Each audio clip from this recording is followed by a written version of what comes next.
The Newsday continues here on One News Now. I'm Charles Lejano. President-elect Ferdinand Marcos Jr. has yet to endorse anyone for the Senate presidency. And with two of Marcos's allies vying for the same post, is a possible term-sharing agreement on the table. Let's get the details in this report from Camille Samonte. As the 18th Congress comes to a close, the race to the Senate presidency is still beefing up. Two of the names being considered for the post are Senator Cynthia Villar and Senator Mig Zubiri. Returning Senators Sheets Escudero and Loren Legarda are also among the popular choices. In the Senate, 13 votes from its 24 members are needed to elect a Senate president. Senator Ronald Bato de la Rosa says that the older Villar had already talked to them just before the elections. Villar is also open to a term-sharing agreement. Open naman si Senator Cynthia ng term sharing. In fact, nag-offer siya noon pa. Nag-offer siya na gano'n. I'm not sure with Migs. Matagal na kasi kami nag-uusap eh. Matagal na kami kinakausap ni Senator Cynthia. Matagal na, kaya andun pa rin suporta namin sa kanya. Hindi naman nagbabago. Si Senator Zubiri kasi kumausap sa amin after elections na, yung nanalo na siya. Siniguro muna niyang manalo siya bago siya makiusap sa amin dahil yun naman rin ang premise niya bago niya kami kakusapin. But yun nga lang, nauna na kami kinausap ni Senator Villar. 8 senators have expressed support to Senator Cynthia. These include Senators Bongo, Francis Tolentino, Bong Revilla, Senator-elect Robin Padilla, and his son, Senator-elect Mark Villar. If selected by her peers, she will be the first female Senate president. Bato also said that Villar should be seated first instead of Zubiri, since she's on the half of her 6-year term, while Zubiri has just been re-elected for a new term. On the proposed term sharing, Zubiri says it should be talked about first. I don't want to say anything that will put a wedge in our friendships and potential alliances as supermajority. Kaya hindi ako pwede magsalita at this point in time. Even the numbers, mahirap magsalita because alam mo, since it's a numbers game, grabe yung sniping, yung poaching, yung tawagan in the midnight hour. So, ang importante dyan, what I'm trying to do is trying to get a consensus from all. Eventually, mag-uupo po kami ni Ma'am Cynthia, mag-uusap po kami, and then we will see what is best. Term sharing is something that still has to be discussed because I have members of my bloc who do not like the idea of term sharing. Senator Amy says President-elect Bongbong Marcos will not interfere in the Senate's decision to choose its leader. It's most unlikely and quite improper. As you're well aware, there's a separation of the three branches of government. Hindi po tayo nanghihimasok sa executive. Ang executive hindi papakialaman ng judiciary and so on and so forth. Kasi hindi naman siya tama, di ba? What matters most, according to the President-elect's sister, is for the supermajority to be formed. We need to have a supermajority. Yes, with the world, a very challenging future. We need to be together. We need a Senate unit team. Villar and Zubiri are both known allies of Marcos Jr. For News 5, Camille Samonte, We Are One News. Senator Richard Gordon took a swipe at some of his colleagues who have yet to sign the Blue Ribbon's partial committee report on the Farmally deal. The partial report recommends the filing of administrative cases, as well as charges of plunder and graft against Health Secretary Francisco Duque, some DBM officials, and Farmally executives. The report also indicates these charges should be filed against President Duterte over betrayal of public trust, as he's the one who appointed erring officials in the health and budget departments. Recall that Duterte ordered his cabinet members who are involved in the controversy not to attend Blue Ribbon Committee hearings led by Gordon. And with that, Gordon reiterated in a privileged speech that the Senate must remain independent over the Farmally report. Gordon said senators should voice out their vote over the matter and not deprive the Filipino people of the results of this investigation. Anong klaseng bayan tayo? Tinanood ng buong bansa at nakita na talagang gumawa ng katiwalian na napakalaki At kilalang kilala ng kampanya, sila sabi sa akin lahat ng tao yan.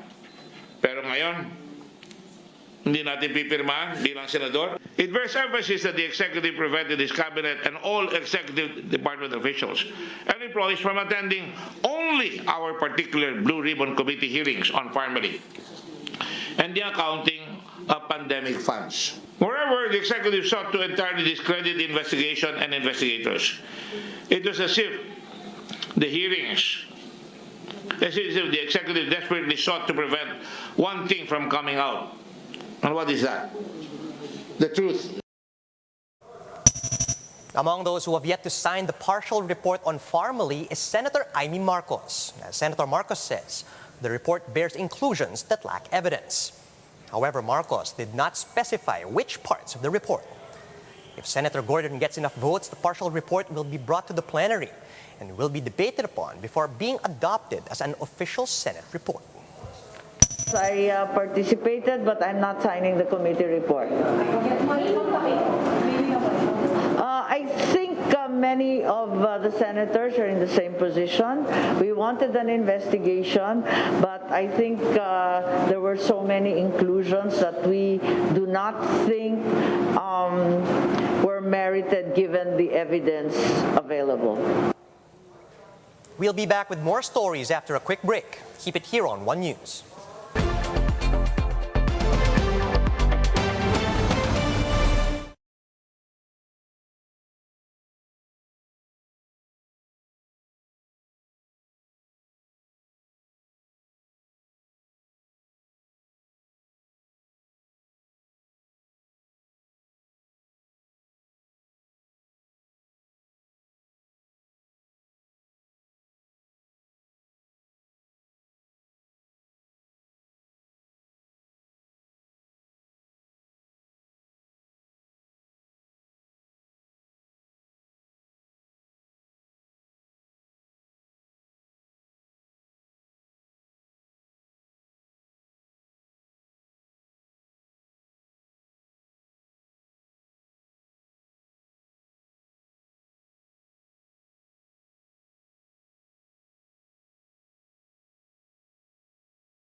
You're still watching One News Now. I'm Charles Lejano. While some Filipinos might believe that President-elect Bongbong Marcos's promise to bring down the price of rice to 20 pesos a kilo is a dream, one farmer points out this could be a nightmare for their sector. Mobile journalist Jacob Lazaro tells us why.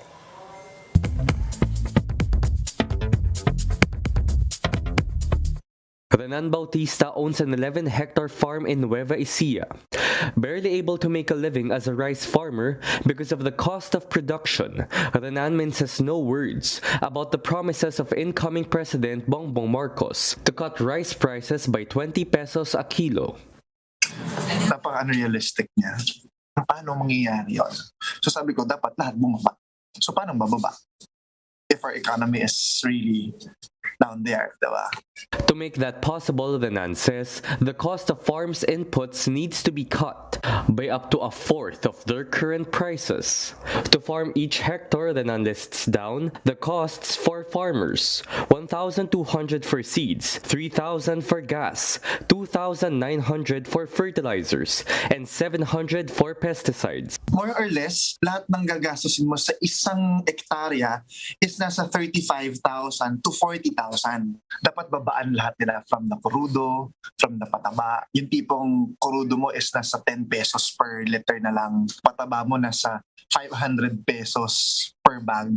Or yung tipong gamot mo is nasa tigo 100 pesos per bottle. Last summer, Renan was able to sell his rice at 15.50 per kilo. That's 2 pesos and 50 centavos below the farm gate average price in Central Luzon of 18 pesos, according to the Philippine Statistics Authority. Already, that's 4 pesos and 50 centavos below the Marcos's target, and that's just at the farm gate. The price doubles from the farm gate to the market, as middlemen and traders add their costs. But Rosendo So, chairman of the Samahan ng Industriyang Agrikultura, is more optimistic, saying if middlemen and retailers are willing to settle for smaller profits, Marcos's target might just be achievable. Kung maipaba natin yung presyo nila sa retail ng 2 pesos ang kita lang nila, kung papayag ma-outlet, yun, pwedeng bumaba yung presyo ng bigas nila. But Bautista, who is at the start of the chain, points out that people have to have a reasonable return. Hindi naman pwede magsakripisyo ang magsasaka kasi wala silang kakainin. Hindi naman kami pwede magsakripisyo dahil kami yung gumagastos. Mobile journalist Jacob Lazaro, we are One News. President Rodrigo Duterte led the recognition of Filipino SEA Games medalists at Malacanang Palace yesterday. All 397 medalists were recognized at the ceremonial event at the palace. The athletes were conferred the Order of Lapu-Lapu with the rank of Kamagi and were handed their cash incentives and national team jackets from the Philippine Sports Commission. In his speech, Duterte urged more Filipinos to follow the path set by our athletes.